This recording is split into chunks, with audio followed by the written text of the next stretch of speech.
GMB pros, welcome everyone. Those that are catching the replay, those that are here live, appreciate everyone. We are here with our man, he's just part of the team now, Rhys. What's up? What's going on? And just a quick reminder, William and I's goal with GMB Pros is twofold, guys. One is to help you grow your agency, and number two is to help you get better results with your clients, and obviously with all SEO and every facets of that. And part of that is traffic, CTR, right? So kind of the pillars that I like to use is like on page, off page, content, backlinks. And I think the fifth like bonus area is traffic. And that's when like CTR comes to play. Like how do we get Google to kind of notice, our GMB or notice our website? That way they can start like bringing us up in the results, that when people search for us, you get that natural traffic, right? And you don't need very much. Now, Riz, for those that are new to the show, are new to the program, can you tell us, where you're from, what's your background, how you got here, where you've been, and what's the future hold for us? Yeah, definitely. Hey guys, it's good to be back. Had a break last session, so I was on holidays. Good to finally get some time off. But I'm from Australia and I focus on maps, GMBs, optimization and local businesses, local services. I run a CTR tool, CTR driver, and I'm just here as we are each week to talk about what's working, what's not, run you through some things that we've been finding, and just have a general chat, drill in those sort of fundamentals, what we need to do in order to sort of get CTR ready and all things maps. So it's great to be back today. Not too much of an agenda scheduled, but we have been following a public case study that I've been doing on the show for the pool fencing website. So I took most of June off. I went away twice. And so I didn't do too much work to the actual listing and things like that. But I wanted to talk about something interesting that we found when we turned the CTR right down. And since we launched, I'll give you guys a little bit of a recap. We launched the business, I think it was maybe March, April, something like that. And then started working on the GMB in, I think, late April, early May. No, March it was actually. And we've been working since then, building reviews for the business, running traffic, optimizing, done your basics, your citations. We did a press release. We've got all the foundation links and the website's built. And we've sort of just been tweaking with the CTR up until this point. So let me share my screen. Just let me know if my screen stops sharing. I've been having an issue on Google Meet lately where it pauses on one page. So if it does pause and we see the grids in your browser, in my cursor move. Riz. Sweet. Wait, what do you see? Yeah, the browser, ANS fencing. Let me share that. It just stopped sharing. Now it's sharing again. Sweet. All right, awesome. So here we have the grids. The main term was pool fencing in Brisbane. So going back, the run through, we started in March, the CTR, and then we got an improvement within a couple of weeks. And if you guys remember, we cut the CTR off. There was an issue with the renewal of the CTR. The issue was we didn't do it, and it turned off for a couple of days, and immediately we saw a reduction. I think like the 16th, it was turned off. So it's quite interesting to see sort of the ranking come up and then disappear based on the lack of traffic, the lack of engagement. And then, the next day after we turned the CTR back on, we got the rank back. And from there, it continued to improve coming forward.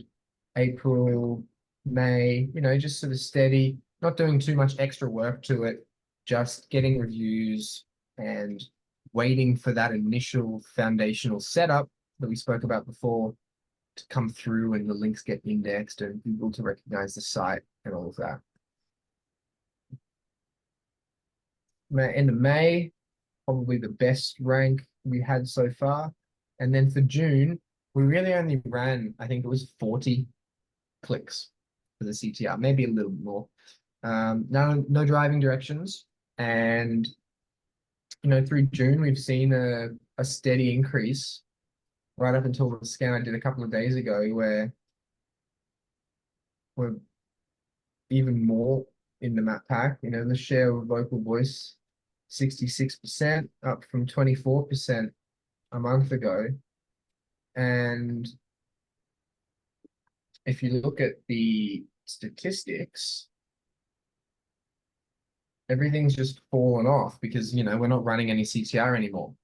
So we've had a huge drop in the engagement based on not running CTR driver anymore. And however, we've had an increase in website clicks because we weren't running any website clicks for CTR.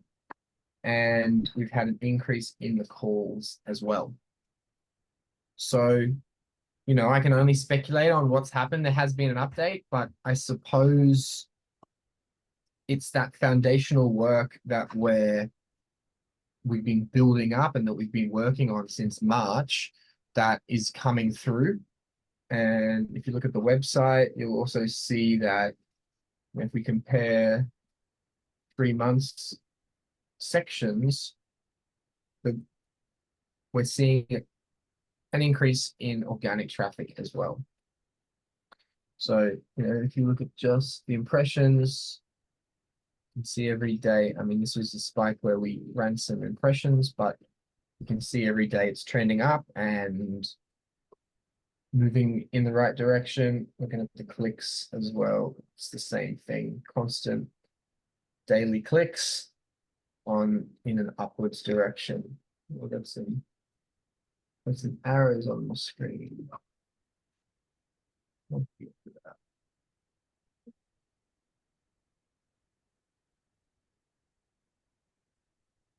Is that you? Oh, Now that wasn't me, but that's all good. okay. Got rid of that. But I mean, that's great. You can see recently, if we just go to standard view, past 3 months, you can see in the past month or so,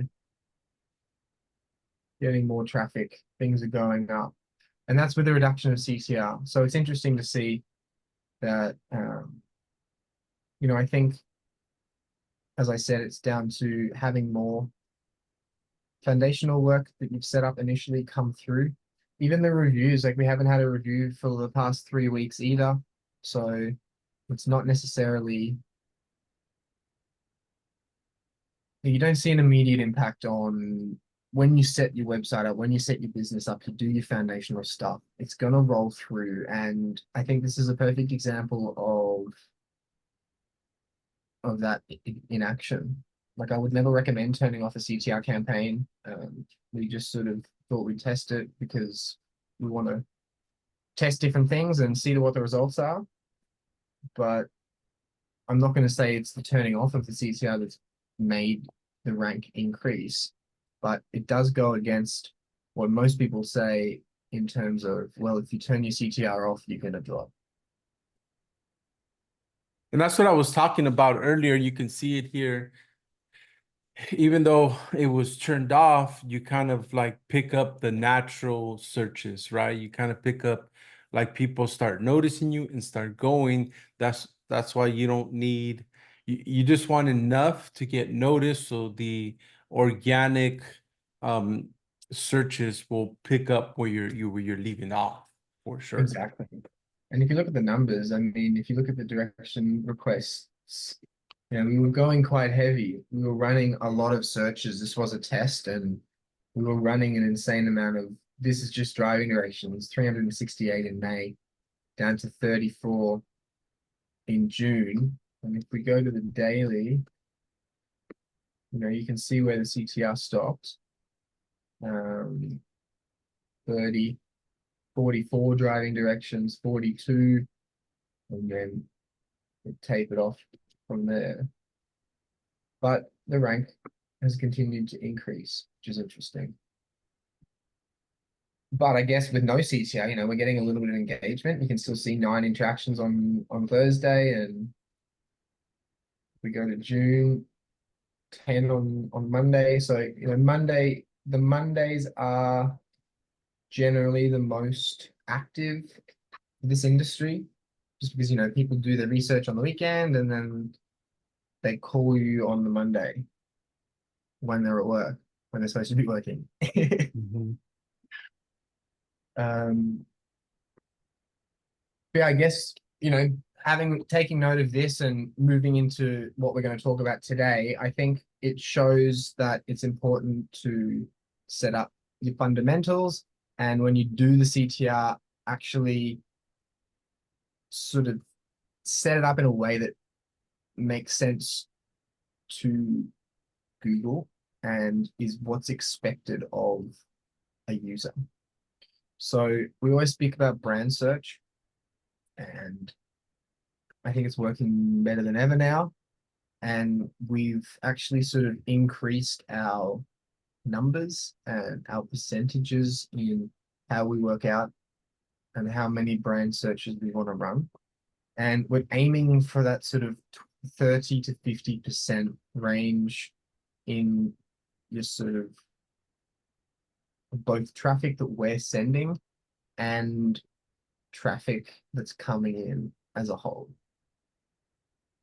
So when you talk about large businesses that get a lot of traffic, it's a lot harder to work out in terms of like a blanket percentage rule, because if you've got a lot of blogs and you're ranking for a lot of those sort of content pages, it's going to throw off your branded search. But for your plumbers, for your fencing companies, for your landscapers, those local service-based businesses where you might not have many blogs and most of the traffic comes from the service pages, I want to be aiming for at least 20 to 30% of overall traffic being branded. And to compensate that, we're running up to 50% branded search with the CTR to increase that average overall. Now, And that, Riz, as far as the GMB, are you getting or are you seeing you're seeing more phone calls off of the website versus the GMB? Do you think it's like niche specific? Like if people don't have their GMB yet or their website, as far as setting up the basics, um, what have you seen like in this example? Are all your phone calls just through the GMB? I'm not in charge of the phone calls. I wouldn't know how they're coming through. Okay. I don't, I don't look at the data of that stuff, to be perfectly honest.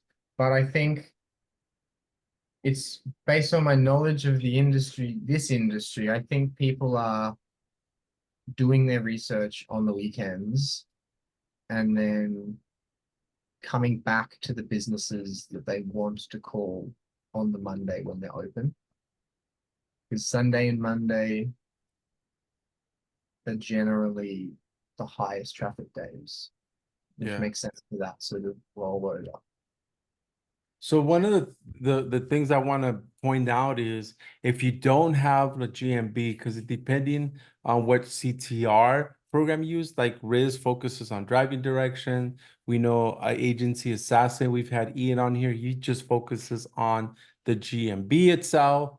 Um, you have different programs that with CTR that you can focus on the websites and referral traffic on, right? Um, like CTR booster. We've spoken even on here, CTRify with, different things that you can do on there. It's not just a CTR tool. But what I'm trying to get to the point is like I have a pool, asphalt, that actually monitor the phone calls that are coming to me. And that's without um the website, just the GMB, and also, oh, and there's a junk removal that is only getting phone calls from the website itself. So as far as the rankings are concerned, optimize what you have and leverage that with the basics, right? With the basics on the website or the basics on the GMB, you can still get phone calls coming in. Now, both of them combined is a lot more powerful, but definitely, like Riz is saying, take care of your basics, utilize what you have in that particular property or profile project, and then, branded, nice and easy till everything like starts kicking in for you and you start making some money. That's it, definitely. I mean, regardless of what resources you've got in terms of website and GMB, you definitely should be sort of focusing on getting the foundations set up, get your website, or get your GMB, get the citations, get a press release, get some links, some internal pages if you've got a website built out, get your products shown on your GMB, Mhm. all the different services you offer as a service-based business. They're actually products at the end of the day. So although you're not selling something for $24.99, it's still your product as a business. I noticed they got rid of them. Did you see that? Um, they don't. Oh, sometimes they're here, but I was looking the other day. It's a couple of businesses, and I couldn't see the products when I was in the knowledge panel, which I found interesting. But they seem to be here for this one. The ones I haven't added any new ones. The clients that I have right now, um, they still show up kind of like yours. Yeah, I was looking at something the other day, and I was like, I was recording a video trying to sort of show an example of what we need to do, and it didn't show up. Classic.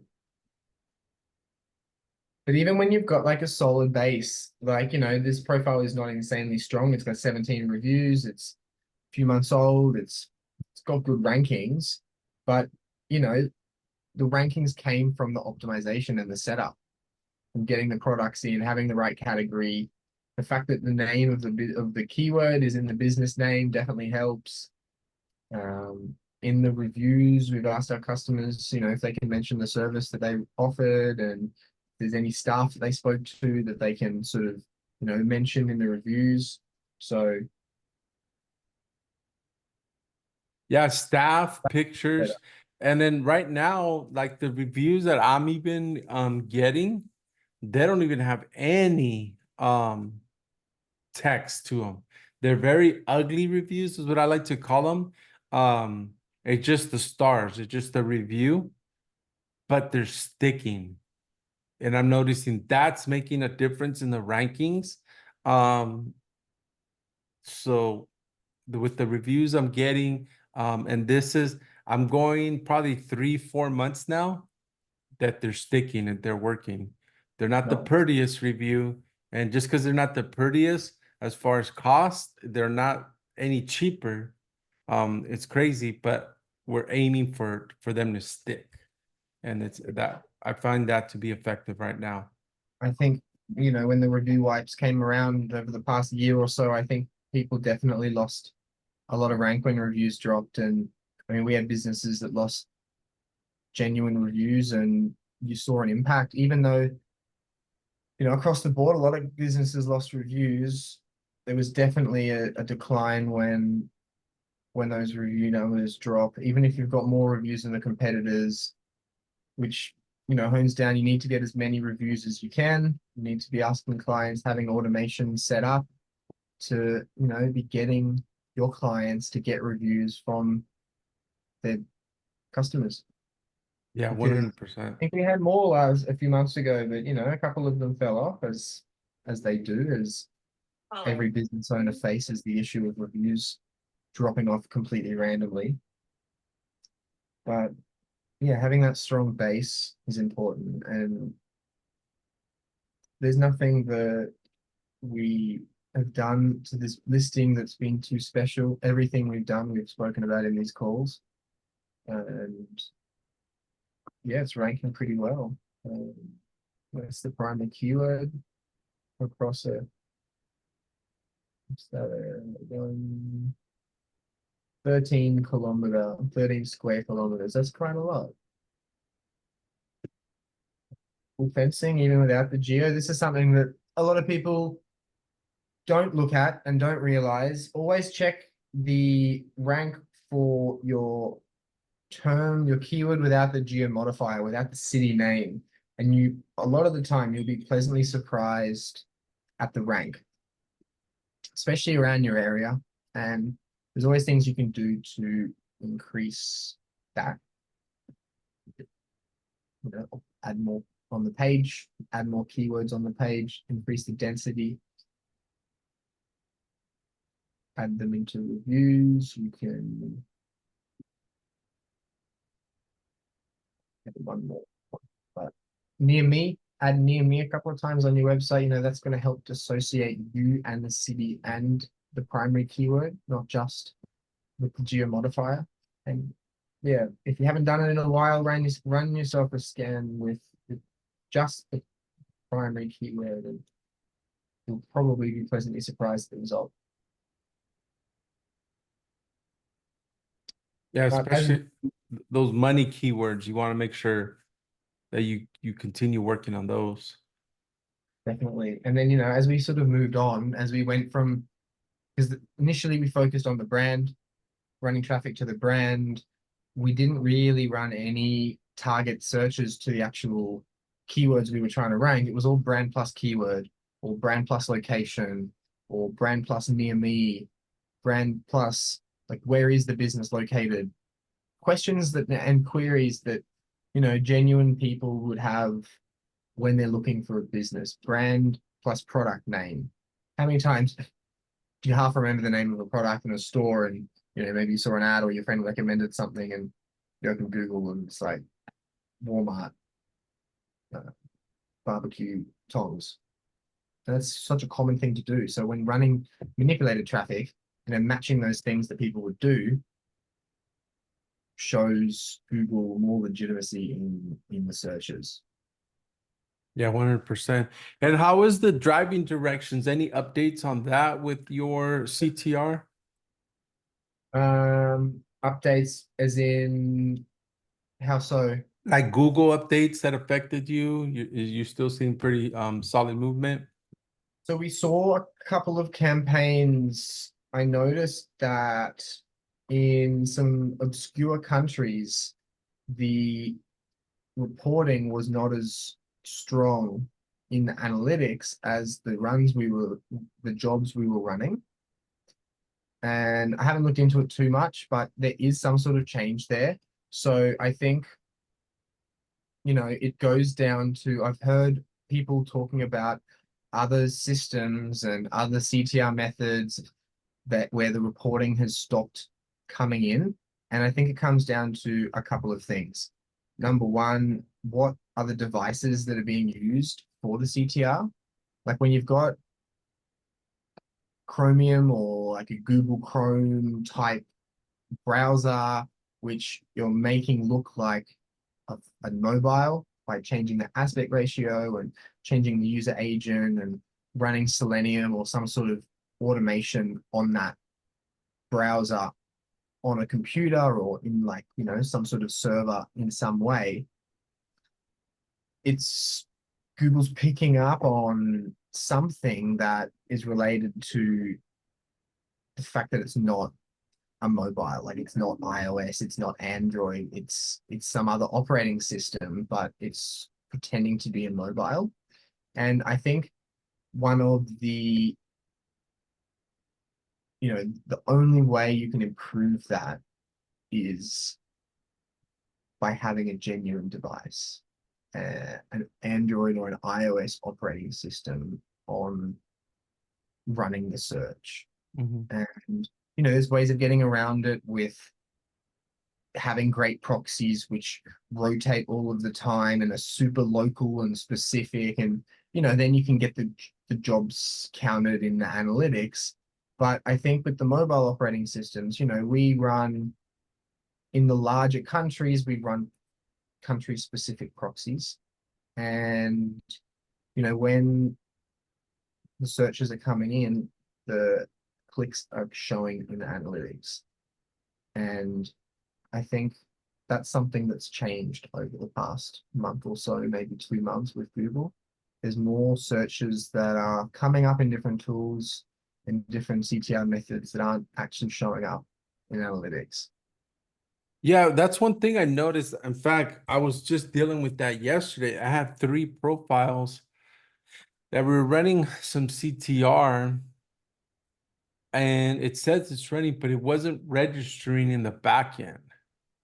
It's really kind of weird. Yeah, so Um, we found it not in America or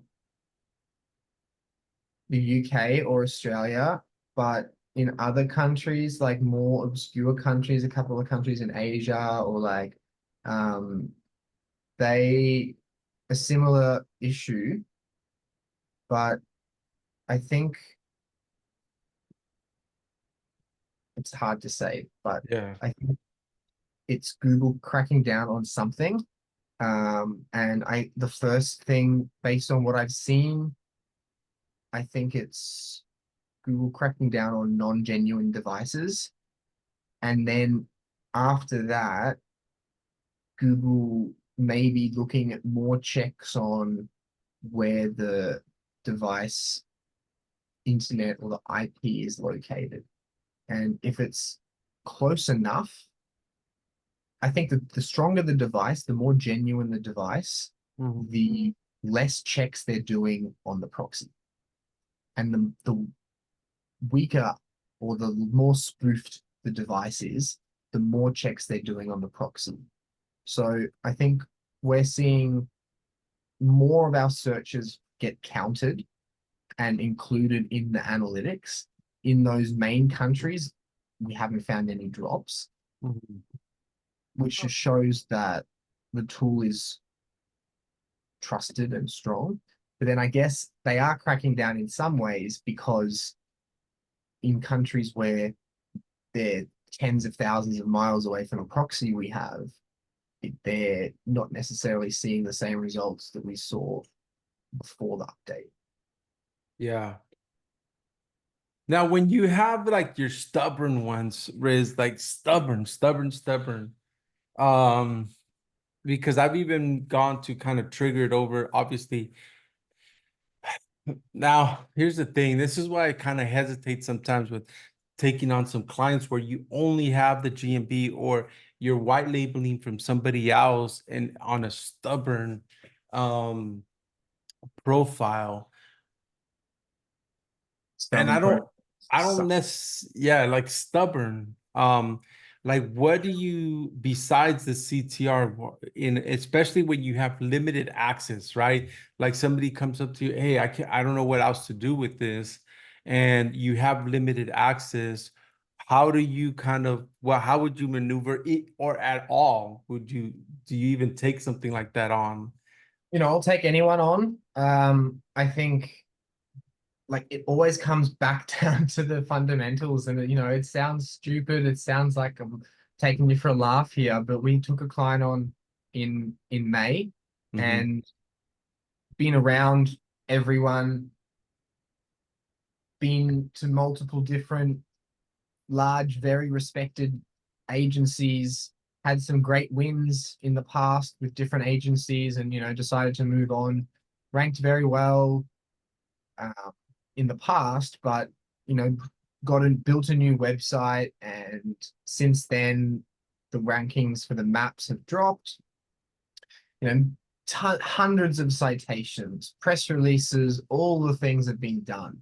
And I said to the client, it might sound stupid, but we're going to go back and start again. And we're going to build more citations, and we're going to build more social profiles, and we're going to build more Web 2.0s. And we made another press release.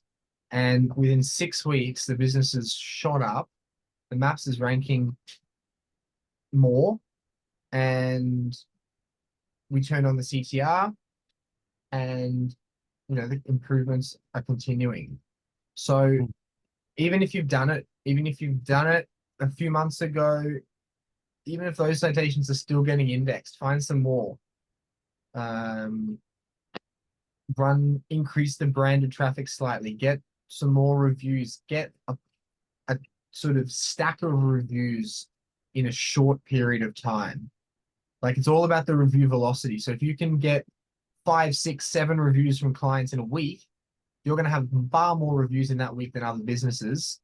So in combination with the citations, the new press release, the CTR, Google's going to expect an upwards increase, and they're going to follow that with the rank. I'm trying to pull it up right now and see where we're at, because I tried one of the things we're also incorporating as far as the best practices is the maps and pins on the maps. We got that down pretty good with automation, and one of our partners we took on, which is awesome, but I can't think of Getting that. unverified pins. Okay, let's see. Here it is. Let's see. Let me try to bring it up here and see where they're at. And that's the only thing that we've done. See, here it is. So yeah, the last time we ran it, well, it's gonna run again on the 15th. We ran it for July. Let me look it up here. I don't really like the terms on there, so we got to take a look at the terms. Let me look at it.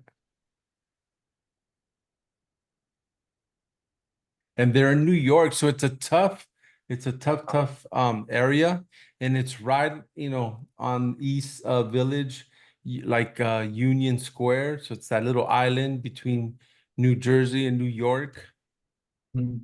Um, I need to rerun this and see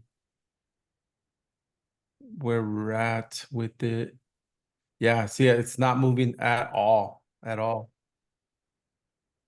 And I'm having the darnest time with this particular one, but I think I'm gonna go back and, like you said, citations. See, and I leverage on my end citation vote, and so we've done that. I gotta take the social media, and I think I'm gonna drop some reviews on there and see if I can get it to budge. But I cannot get this thing to maneuver at all for some reason. Can be tricky sometimes, especially in New York. It's a very, very competitive Yeah. area. Um, I will, before I take on a campaign, I always like to do a competitor analysis, and I'm sure you've done this, Alfredo, but I'll just sort of say it anyway for anyone listening. There's only a certain amount of proximity that you're going to be able to get with any business. And I think a lot of people that maybe are starting out or that have had a couple of clients with some great successes in a smaller niche, going and underestimating either how much work it's going to be or what the possibilities are for a map. And the best way to do the analysis and to sort of do a report is a ranking tool, local Falcon, local Viking, rank lightning, any of the tools. And what you can do with that is you can go onto the grid and you can click on the competitors' grids, and it gives you a great indication of how far you can rank, because you're only going to be able to rank as far as the competitors are ranking. Maybe you get a little bit better if you're lucky, but often there's been a business there for 10 years and you're not even going to get as good as that. So have a look, see how far, if all the grids are green, 1, 2, 3 across the board, then that's possible. But more often than not, and especially in New York, you're going to see small grids of and pockets of areas where businesses will all start and stop ranking in that same area based on where the business is located. And there's nothing you can do about that. You can't magically rank in areas where nobody around you ranks. At least not with longevity. You can maybe do it with some tricks of here and there, but not consistently, not reliable, and not repeatably. So always check the competitors, see where they rank, see how far they rank before you audit a client, before you take on a client, before you talk to a client about expectations and results. Because I've been there, everyone's been stuck there where you then look and it's like, oh, hang on, the best guy who's got 300 more reviews than me only ranks for half the city. Well, we're not going to be able to rank for more than half the city. Yeah, for sure. I'm about to rerun this and see where we're at with it. But yeah, I've been dealing with this guy since April. So we have April, May, June, and we're coming up to July. So I was hoping to kind of see some movement on here and see if we can get them to budge. Testing a couple things with the pins as well on maps, besides the CTR to kind of push that as so we're working on that a little bit. Nice. Well, with the pins, getting extra pins like the unverified pins. Well, yeah, it's the pins, driving directions with embedments, Google Sheets, the NAP stuff built into it. And then building business Google sites and putting that embedment in it with the keyword. And we'll build about 4 or 5 of them with the keyword on there to see how we can get those to picked up and get Google to look at them and hoping to break. But it's funny. It's one of the things I used to do before taking on a client is look at their competitors and see where they rank, because I have noticed that, especially like we did one, I think it was in Oregon. It was a plumber in Oregon where they all like wouldn't rank. Like Yeah. Google like limit them. And that used to be like the first thing I did before. Now my process is a little different in the sense that because I'm doing the complete package, the website and whatnot. So we're doing that a little more now. But yeah, I need to go back to that practice for sure. That was the first thing I would do before even taking on a client. Definitely. And I had thought that I've completely forgotten it. I love your cameraman. It moves around when you move. It's great. Nice looking That's camera. the camera itself. Oh, nice. Yeah, that's funny. But yeah, Riz, so I'll keep you guys posted on this particular. It's actually a restaurant in New York. It's an Italian restaurant. We tested some things on it as far as again, maps, driving direction, embedments, building out business sites, Google business sites with those and embedding that and see if we can get that cracking. It's a pretty fun project. It's exciting because it's 20 way across, and it's again a difficult area. It's in New York. It's in that little island section, what they call it, Union Square section. So it's surrounded by water, right? You just got those bridges. Right at that border. I was trying to do some scans now, but it's not picking up for some reason. Let's see what time scans. Yeah, it's not, for some reason it's not picking up, but we'll get that updated for you guys. So little nugget today, if you got a profile that's getting stuck, remember, look at the competition, see if they're being bubbled in an area. Go back to basic citations. That's one thing that definitely we run with almost 100. I think 100% of the time we leverage citation vote, and make sure, depending on what like properties you have, like if you're working with the website, you have access to the website. I'm about to pull out a video, do the basic practices on there. Google My Business, I'm sorry, Google Analytics, Google Search Console, Bing, and the Autobot. Now I'm throwing that tool in there to help out as well. And I'm putting clarity on everything and finding conversions are going through the roof. Like, checking out Clarity records the screen movements of your users, so you can go back and look at them again, and just fantastic. Yeah, Like that's creepy. conversion I based. I seen that. I just looked at a software at the back end and whoo, the stuff that it gives you. Kind of Yeah, man, crazy. I mean, it's Clarity's free. It's a Microsoft product, so I'd well recommend checking it out if you've never heard of it. More for e-commerce style conversion businesses, but it highlights issues on your website. If something's broken, then you can pick it up often by looking at that. But I think that's it for today. So yep. thanks, guys. Appreciate it. Always feel free to reach out if you've got any questions. Always happy to have a chat, introduce myself, and answer any questions you might have. But For other than sure, that, guys. Yeah, 100%. I appreciate everybody's support. With that being said, guys, much love, much success, and I'll catch you on the next one. see ya.